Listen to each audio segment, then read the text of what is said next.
কালিমা মহিষাসুরের খুব সুন্দর একটা নৃত্য দেখলাম। আর যাই হোক, পুরোহিত মশাইটা এপিক ছিল। চাঁদে পারফরমেন্স করতে যাচ্ছি আমরা, মেয়েদের মতো কানের দুল পড়তে গেছে। পর পর পর আজ নামখানাতে আমাদের একটা প্রোগ্রাম ছিল, তাই দুপুরবেলা আমি আর সুরাজ বাস স্ট্যান্ডে গিয়ে দাঁড়িয়েছিলাম ক্লাসের আরও দুজন আসবে তাদের জন্য। আর তারপরে ওরা আসার পরে চারজন মিলে বাসে উঠে পড়লাম প্রোগ্রামে যাওয়ার জন্য। গান শুনতে শুনতে বাসে করে পৌঁছে গেলাম কাকদ্বীপে। প্রোগ্রামের ওখানে পৌঁছাতে গেলে কাকদ্বীপ থেকে আরও 40 মিনিটের মতো যেতে হবে, তাই ওখান থেকে প্রোগ্রামে যাওয়ার জন্য গাড়ি এসেছিল, সেটাই করে যাচ্ছিলাম। কিন্তু তারপরে এই ভাঙা রাস্তায় গাড়ি আটকে গেল।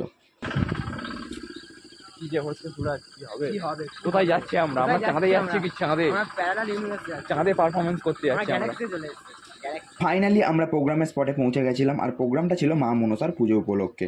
এখন আমরা গ্রিন রুমে বসে আছি, সবাই মেকআপ করছিল, আর এখানে একজন কালিমার ডান্স করবে তার জন্য মেকআপ করছিল।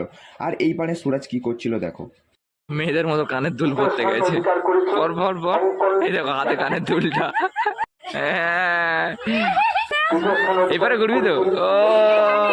আর কিছুক্ষণ পরেই আমি স্টেজে উঠবো, তাই রেডি হয়ে গেছিলাম। আর তখনই স্টেজের মধ্যে হচ্ছিল সেই কালিমা আর মহিষাসুরের অসাধারণ ডান্সটি। ডান্স তো ভালোই হচ্ছিল, কিন্তু তার থেকেও ভালো হচ্ছিল এই পুরোহিত মশাইয়ের অভিনয়টা। তারপর আমি ডান্স করতে উঠেছিলাম, আর যেখানে প্রোগ্রাম করতে গেছিলাম দেখতেই পাচ্ছ জায়গাটায় প্রচুর অডিয়েন্স হয়েছিল। আর তারপরে প্রোগ্রাম শেষ করে বাসে আস্তে আস্তে ঘরে পৌঁছাতে পৌঁছাতে সকাল হয়ে গেছিলো।